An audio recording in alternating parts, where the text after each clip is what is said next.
Una planta de enriquecimiento nuclear iraní, fuertemente custodiada y enterrada a medio kilómetro dentro de una montaña, ha acaparado toda la atención este fin de semana. Para Irán, la instalación de Fordow simboliza su deseo de salvaguardar su programa nuclear. Diseñada para sobrevivir a un ataque frontal y con suficientes centrifugadoras y uranio enriquecido para conseguir el objetivo del arma nuclear. Israel había recibido información indicando que Irán estaba cerca de conseguir tener el material suficiente para fabricar varias bombas nucleares en cuestión de días o meses. Estados Unidos, unos días antes, oliendo que Israel iba a iniciar los ataques, se apresuró a desalojar sus embajadas de Oriente Medio. Este fin de semana, Israel lanzó los ataques contra Irán bajo la operación León Naciente, con la que está atacando instalaciones nucleares y otros objetivos militares iraníes, así como a su cúpula militar. Irán dijo el sábado que Fordow había sido atacada, pero que los daños habían sido limitados. Sin embargo, la planta de Natanz, que es más grande en superficie,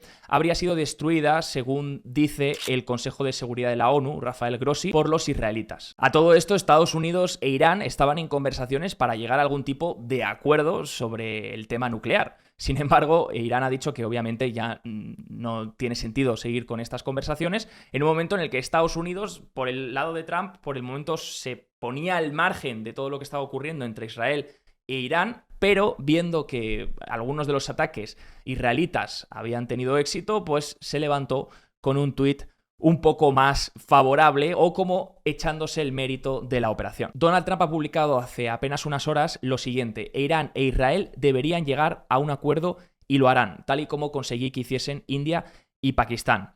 También dice, se están produciendo muchas llamadas y reuniones, y dice que hace mucho, según él, y que no se le da el crédito que se merece. También en una rueda de prensa horas más tarde ha dicho que Estados Unidos es posible que se involucrase en la guerra entre Israel e Irán. Dejando de lado el análisis geopolítico, puesto que no es mi campo, y hay grandes expertos ya en esta plataforma con grandes vídeos sobre el tema que os recomiendo ver, donde se explica más en detalle todo el histórico de tensiones entre Israel e Irán, ya que no es algo que se remonte a este fin de semana, sino que lleva muchísimos años ocurriendo. De momento nos planteamos cómo puede impactar esto a los mercados. Es decir, por un lado tenemos el petróleo, que nada más conocer lo que ocurrió, pues se disparó en bolsa. Durante el viernes se disparaba más de un 15% durante la sesión, aunque luego acabó cerrando alrededor de más 5% en el día aproximadamente. Posiblemente debido a que los CTAs estaban extremadamente posicionados en corto, es decir, posiciones bajistas en el precio del petróleo. Y por tanto, esta sorpresa ha tenido que hacer que cierren estas posiciones y se produzca una especie de short squeeze, un cierre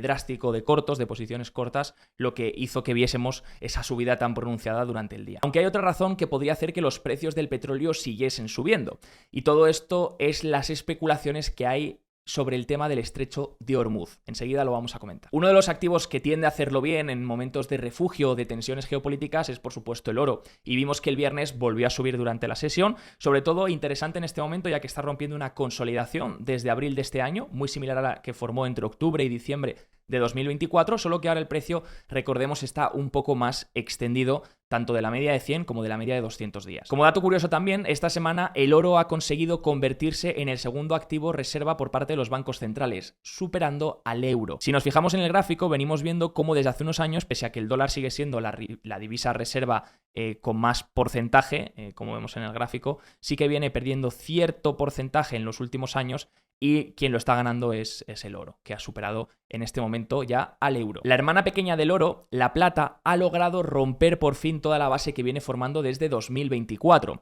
y ha cerrado la semana en un nuevo máximo de más de 10 años. En el anterior vídeo os comentaba que estaba habiendo una consolidación muy ceñida en el precio de la plata y que posiblemente pronto podría resolverse con cierta volatilidad. Bueno, pues hemos visto que ha sido una rotura al alza, una muy buena semana pasada hizo la plata, ahora mismo se mantiene por encima de la rotura, que es lo positivo, y ahora hay que ver que no la pierda, que se mantenga por encima de ese nivel que ha roto y ha empezado a liberar por fin. Una confirmación importante también para el precio de la plata será seguir las mineras de plata, puesto que fijaros en el gráfico, están intentando romper una base desde 2013.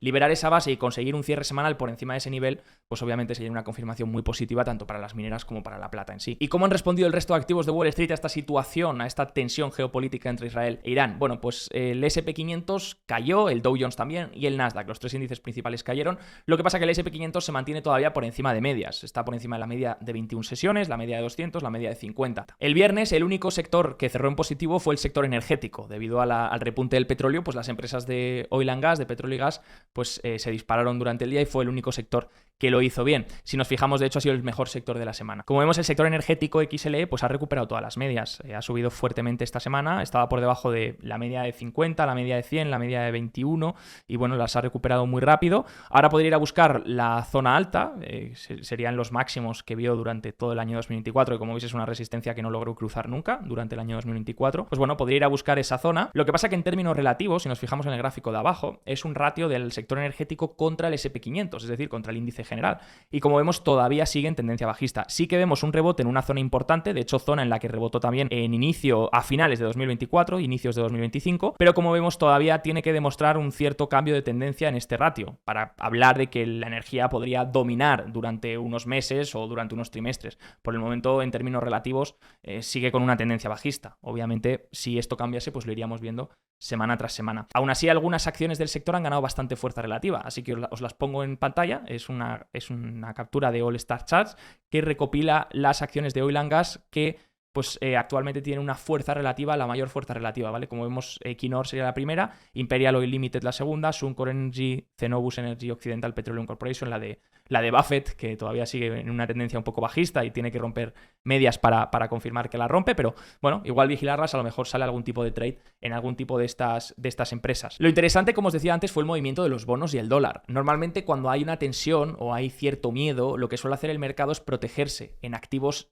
que considera refugio. Esos activos refugio pues normalmente tienden a ser el dólar, los bonos estadounidenses y el oro. Pues bien, es curioso porque durante el viernes los bonos estadounidenses siguieron bajando. Quizás aquí entran ciertos análisis que he visto donde dicen, bueno, claro, si el petróleo repunta y eso genera un repunte de la inflación, pues un repunte de la inflación generará un repunte de tipos y no es bueno para los bonos estadounidenses, ¿no? Y esa puede ser la razón por la que los bonos no actúan de refugio en esta circunstancia, ¿no? Por miedo a un repunte del petróleo y que la inflación volviese a repuntar. Sin embargo, el dólar, que viene fuertemente golpeado durante todo el año, vemos que tampoco ha rebotado mucho. El dólar se le denomina el greenback por excelencia, ¿no? Porque cuando hay cierto miedo el mercado busca el refugio del dólar, busca esa liquidez en esa divisa. Y sí que es verdad que vimos cierto rebote el viernes, ya que el viernes venía cayendo muy fuerte y consiguió cerrar la vela, pero como vemos no consigue rebotar todavía de forma importante. De hecho ha perdido un soporte muy importante, que yo era un soporte donde estaba buscando algún tipo de rebote, porque los CTAs, al igual que estaban muy cortos en petróleo, la mayoría del mercado estaba muy negativo en el petróleo, lo están también en el dólar. Entonces cualquier movimiento que haga que el dólar repunte van a tener que cerrar cortos y va a ser un repunte drástico. Yo esperaba cierto rebote en la zona de 100 en el índice dólar. Esperaba ese repunte de corto plazo porque todo el mundo estaba posicionado muy bajista. Y luego que el dólar siguiese bajando a lo largo de los próximos años, es decir, que la tendencia siga siendo de ir reduciendo o incluso consolidando en cierto nivel, ¿no? Pero bueno, estamos viendo que pues, el índice dólar ha perdido el nivel de los 100 puntos, así que bueno, tengamos vigilado esto. Quizás a lo mejor ha sido una rotura que ahora recupera, pero vamos, esa es una zona muy importante. Si se sigue cerrando por debajo de los 100 puntos en el índice dólar, eso significa más debilidad y de hecho ha marcado un nuevo mínimo desde 2022. Recuerda que si inviertes en activos estadounidenses, seguramente tengas exposición al dólar, y es lo que le está pasando a mucha gente que no se ha dado cuenta o no sabía, y pese a que compraba ETFs en euros o fondos que pensaba que ponía euros y que replicaban el SP o un índice estadounidense, se han dado cuenta que tiene una posición implícita al dólar. Si quieres discernir muy bien por qué ocurre eso, te dejo un vídeo aquí arriba que grabé de hecho ya hace unos cuantos meses porque sabía que esto iba a pasar, que mucha gente iba a tener un producto que no sabía que tenía el dólar, y cuando el dólar sube todo bien porque nos beneficia, pero cuando el dólar bajase iba a ser una pregunta que se iban a hacer muchos. Oye, ¿por qué el SP lleva un 2-3% en el año y mi cartera lleva un -5%, ¿no? Así que bueno, si quieres ver ese vídeo te lo dejo ahí donde lo explico. Eso sí, la caída del dólar estadounidense sigue beneficiando a uno de los activos que mencionamos en el análisis de principio de año, que eran las bolsas internacionales. Mientras el dólar siga bajando, las bolsas internacionales tienden a hacerlo bien y beneficiarse de los flujos. Estamos viendo cómo Emergentes rompía un nuevo máximo y estamos viendo cómo el MSCI EAFE, un índice que os he comentado ya varias veces en varios informes, lleva un 18% este año. Por lo tanto, no olvidemos que mercados internacionales también están fuertes, no solo hay que mirar a Estados Unidos, y creo que sí que es verdad que los mercados internacionales necesitan algún tipo de respiro porque llevan subiendo pues un 18% en el último año. Es una barbaridad subir al 18% anual, ¿vale? Sí que necesitan algún tipo de respiro, y de consolidación o de retroceso, pero en los próximos 5 años posiblemente los mercados internacionales pudiesen hacerlo también bien, ya que no olvidemos que vienen 15 años haciéndolo peor que Estados Unidos. Bueno, pero volvamos al punto importante entre Israel e Irán. ¿Por qué todo el mundo está hablando de la subida del petróleo y de cómo esto podría generar, y por qué preocupa a Wall Street que generase esto un repunte de inflación a nivel global, ¿no? De un shock de oferta por el precio del petróleo? La producción de petróleo por parte de Irán ronda alrededor de los 3,3 millones de barriles por día y exporta alrededor de más de 2 millones de barriles por día. Muchos argumentan que otros países productores de petróleo podrían cubrir estos 3,3 millones de barriles por día. Sin embargo, obviamente no sería tan rápido o tan sencillo, sí que podrían llevarlo a cabo, pero lo que realmente preocupa al mercado no es tanto la producción iraní, sino lo que ocurre en el estrecho de Hormuz. Aproximadamente el 20% del petróleo mundial y una parte significativa del gas natural pasan por el estrecho de Hormuz. Europa, por ejemplo, importa petróleo y gas natural licuado de los países del Golfo, Arabia Saudí, Qatar y Emiratos Árabes Unidos, gran parte del cual atraviesa el estrecho. Si Irán lo bloquea, los precios mundiales del petróleo se podrían disparar y Europa podría sufrir de nuevo, que ya sabemos lo que ha sido, una escasez de energía, especialmente en los países que son más dependientes del combustible que proviene de Oriente Medio. Ahora mismo, según la plataforma de apuestas de Polymarket, se asignaría un 39% de probabilidad de que esto se lleve a cabo. Obviamente, cerrar el estrecho de Hormuz para Irán no sería nada fácil. Y además, el problema de hacer eso es que China es el principal importador de petróleo iraní, representando, según se informa, más del 75% de las exportaciones petroleras de Irán, y es el segundo mayor socio comercial de Irán. Es decir, los aliados de Irán podrían sufrir más que sus enemigos. Si esto ocurriese, pues obviamente sería el catalizador que haría subir aún más el precio del petróleo, y de hecho Bloomberg ha dado escenarios de lo que podría implicar el precio del barril. Dice que por encima de $100 significaría un repunte de la inflación otra vez en junio al 3% anual. Y como informa el experto de energía Javier Blas, la principal terminal petrolera iraní de la isla de Kark continúa cargando petroleros, aunque los petroleros que esperaban vacíos parecen haberse alejado. La carga de petróleo continúa con normalidad en las terminales y el tráfico en el estrecho de Hormuz se mantiene normal. También, como podéis ver en la siguiente imagen, el tráfico en el estrecho de Hormuz por el momento no parece haberse detenido. Obviamente, si esto escalase, y como sabéis esto está siendo cambiante en cada momento, puedo haber dicho algo ahora y ha pasado otra cosa dentro del próximo minuto, así que os invito a manteneros informados y a ir viendo lo que ocurre. Todo esto del petróleo y del potencial repunte inflacionario ocurre en un momento crítico, porque habíamos tenido un muy buen dato de inflación en los Estados Unidos. De hecho, esta semana conocíamos que el CPI anual llegaba al 2,4%, con un mensual de tan solo el 0,1% en el mes, y la subyacente desinflaba hasta el 2,8%, con también un incremento del 0,1% mensual. De hecho, veíamos en las categorías que energía sigue siendo deflacionario en el mes, es decir, en mensual cae, excepto los servicios de energía que han empezado, se mantienen todavía en positivo. Estábamos viendo también que los bienes de consumo, nuevos vehículos y camiones usados, y también ropa, que son, bienes de consumo que se podrían ver impactados por los aranceles, ¿no? Y que podría haber incrementado los precios en el mes. Bueno, pues vemos que siguen en deflación en el mes. Menos 0,3% caen los precios de los vehículos, menos 0,5% de los usados y de los camiones, y de la ropa menos 0,4%. Así que por lo menos todavía ahí no vemos el repunte que quizás genera ese shock de precios, ¿no? Por lo que a lo mejor las empresas están absorbiendo ese impacto. Por otro lado, vivienda, 0,3% en el mes, pero si miramos en interanual, vemos que la tendencia sigue siendo desinflacionaria, es decir, poco a poco va tendiendo a más abajo. De hecho, ahora mismo en términos de 12 meses está alrededor del 3,9 ahora mismo en estos momentos. Así que todo apuntaba a un dato que hace que el PCE, la inflación favorita de la Fed, se sitúe alrededor del 2,25% para mayo, ya derivado del IPC, del dato de inflación de los productores, y del CPI de los consumidores, lo que da pie a que Powell pudiese recortar, puesto que la inflación está muy cerca de su objetivo ya, y de hecho es lo que le ha propuesto Donald Trump. Le ha dicho: oye, Powell, recorta, y si la inflación vuelve a repuntar, vuelves a subir.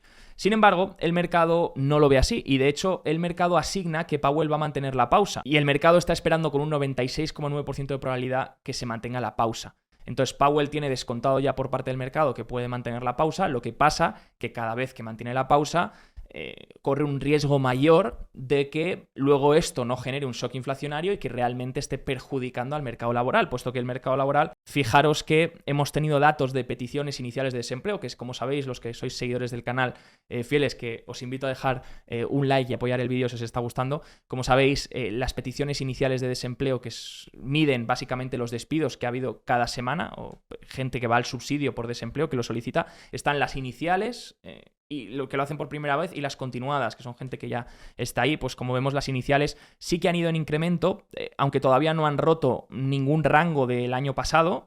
Tendrían que empezar a dar lecturas por encima de 250, 260 para empezar a liberar esta zona, pero las continuadas, las peticiones continuadas, sí que han empezado a marcar nuevos máximos, y como veis llevan ya varias semanas incrementando y han liberado ya la zona de 2024 y 2025, que era el rango en el que estaban situadas, entre los 1,8, 1,9 millones. Bueno, pues ahora han liberado esa zona y empiezan a subir, así que a partir de aquí obviamente podría desacelerarse un poco el mercado laboral, no quiero decir romperse, porque venimos de una zona donde las peticiones iniciales estaban en mínimos, entonces obviamente todavía tienen que subir bastante para hacer un impacto importante, o cierto enfriamiento un poco del empleo durante estos meses, que veremos cómo lo aborda la Reserva Federal, si lo ve como simplemente un ajuste del empleo que no puede mantenerse siempre tan fuerte según ellos, o que realmente tendrían que empezar a recortar los tipos. También habrá dot plot, es decir, nos darán las proyecciones de cuánto van a recortar, así que si Powell mantiene la pausa este mes, espero que por lo menos en el dot plot indique que va a recortar ya a partir del que viene, porque si no lo hace, entonces ahí sí que estará jugando con fuego. Así que, gente, dicho esto, pues este ha sido el informe de esta semana, el resumen de los mercados. Si te ha gustado, no olvides apoyarlo. Yo me despido y nos vemos en el siguiente vídeo. Chao, chao.